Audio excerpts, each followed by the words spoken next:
Yo, welcome in. I'm Zack, Poff. Got Myckena Guerrero with me in the house everybody. here at MaxPreps.com. We're breaking down the CIF Southern Section Division-1 semifinals. What are you most looking forward to?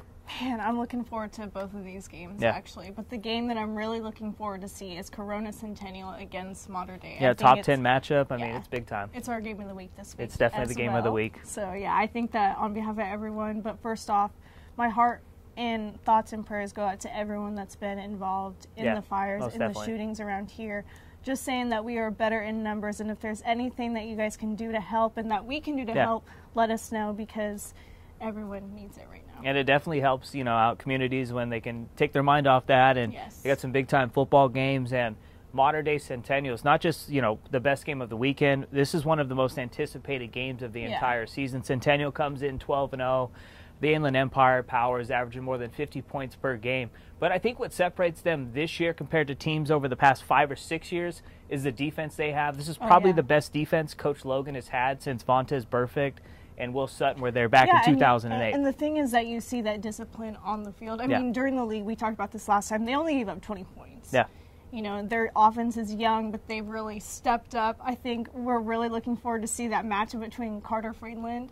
Yeah, I mean, he gets to go against his former team, you know? I mean, so, I mean, when you talk about, like, when you played with people, you know, embrace their strengths, but you also know their weaknesses. So I think that's something that Mater Dei can really capitalize on. You know, luckily for Carter Friedland, too, you know, Logan's used a 2-quarterback system. Yeah. They got a bunch of weapons on offense to get the ball to. Gary Bryant Jr., a 2020 guy. He's one of the best playmakers regardless of class. And, you know, Reggie Retzlaff's been a big-time wide receiver for Corona Centennial. Aaron Smith's been really good. Brendan Alvarez has been a stud. He's a 2021 guy. The list goes on and on. It does. Obviously. But I think the big difference for Centennial on Friday night, if they want to beat Mater Dei, Thomas Kinslow, one of the most underrated running backs in the country, he needs to have a big-time game.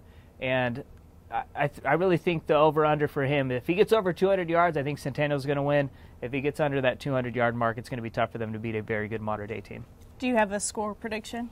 You know, before we get to that, let's talk about Mater Dei real quick and what Bryce Young and Brew McCoy have done. Oh, yeah. I mean, he shows week in and week out why he's the #1 athlete in the country. And, you know, who's back? Elias Ricks came back last week. They're in full force. They're ready. I'm excited to see that matchup between them and Gary You know what, Bryant. though, real quick, Elias. Calm down on Twitter. I don't want to ever hear this dude compare Blueface to Tupac Shakur ever again. Tupac is in his own class.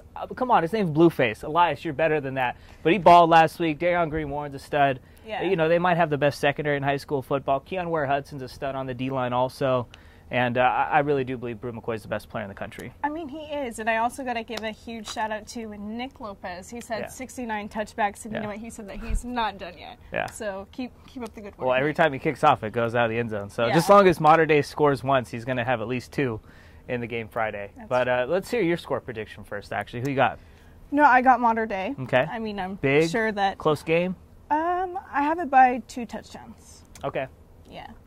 I'm going to go Mater Dei 41, Corona Centennial 35. Okay. That's what I'm rolling with. Other game, Bosco, #1 team in the country. They've gone wire to wire as the #1 dog. They take on Oaks Christian, who will be without KT8. You know, listen, sometimes refs got to be better. I don't know what was said, what got him ejected last week. Yeah, that's it's unfair. Really... It's unfair to not allow him to play in arguably the biggest game in his high school career against the #1 team in the country. But the thing is, like, we saw that during the Mater Dei IMG game. Like, I don't know what the extent is to, like, them getting ejected, because even during that game, I don't think they should have been ejected. But Oaks Christian still got arguably the best running back in the state, and maybe a top 5 running back in the country in 2019 Michigan commit, Zack Charbonnet. Yeah, he's like moving anytime the they whole, got like, him. Superman. And he's a big dude. Saw that the other day. But he's a big boy too. He'll run you over, he'll run by you, he'll juke you. He's one of the most complete backs in high school football. He's Oaks definitely Christian, an exciting player to watch. Like, you watch. You just love jumping in, right? No, because he's one of those players that gets you super excited to watch. For sure. Super talented. He's got a ball, though, if they want to beat Bosco. Bosco is the most well-balanced team in the country, I believe. Of course. DJ Uwangale is a stud quarterback, best quarterback in the country. Chris Steele got his first pick last week. Yes, they're rolling right now. They're rolling right now. I got Bosco big. Yeah. And I don't think it mattered if Kayvon played either. No, but I think that it still would have been like a more exciting. So instead of a 40-point L, it'd be a 30-point L? Yeah. Okay. I feel. Who are you taking? Of course I got Bosco. All right, so that means we got Bosco Mater Dei rematch of last year. Who you taking? You wouldn't do it about 3 weeks ago. Who you got this time around? You got to pick now. It's Mater Dei, Bosco. Who you got? Really have to? You have to. I have Bosco. I picked him in the first show we did, breaking down the playoffs. So I'm not going to change now. Yeah, I mean, out of everyone, I would hope that you wouldn't. Yeah. But, I mean, so my thing is going to be... What's your thing? Everyone's dying to know. I know it's going to be a closer game, and I think that you could agree with that. Sure. But... it'll be closer than 41-18. Yeah, it will be closer. I really think, though, that not having Miles Morales is going to hurt Mater Dei. Because Bosco did a great job of containing Bryce Young, keeping him in the pocket, getting pressure on him, and now without, their best offensive lineman, it's going to be even tougher to stop this big-time front seven for St. John Bosco. Yeah. No, I full-heartedly agree on that. But last game was kind of weird. They were supposed to play Friday night.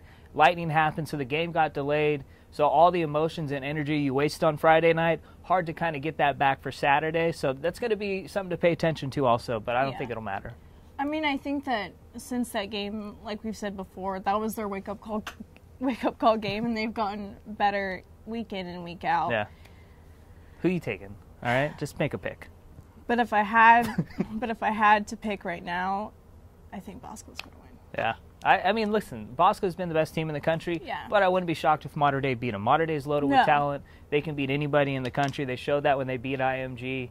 And, Bosco was just a better team when they met, a few weeks ago. So this is going to be round 2. But Centennial still could knock off Mater Dei. They're healthy. Yeah. I'm looking forward to Centennial Mater Dei, though. I really think Centennial's got a chance. Yeah, I'm super excited to see this matchup. Their defense is super nice. Drake Jackson, one of the best edge rushers in high school football.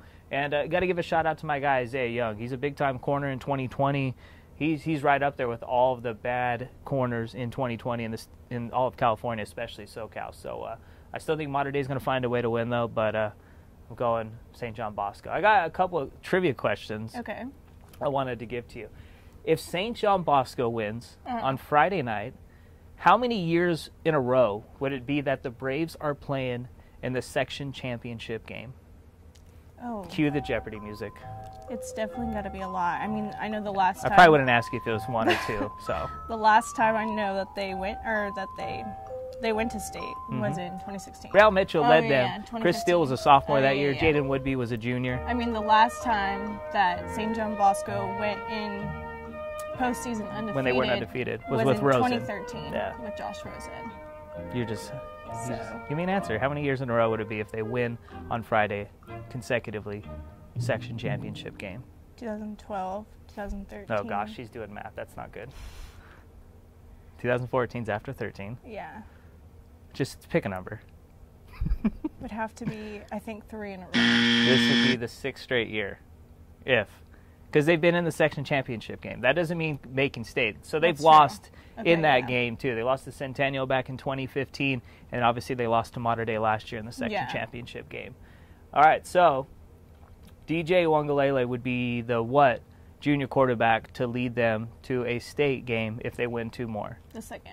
Third. Real Mitchell, 2016, was a junior, and Josh Rosen was in 2013. Because then the following year... He graduated in... Well, in 2014, they lost to Centennial. All right. When was the last time Corona Centennial won a CIF state title? 2008. There you go. You got one. We're going to end the show on that. She got one right, folks. Good job. Thank you. I got Bosco. She's got Bosco. But I wouldn't be surprised if Mater Dei won. Yeah. We out. That's Myckena Guerrero. I'm Zack Poff here on MaxPreps.com.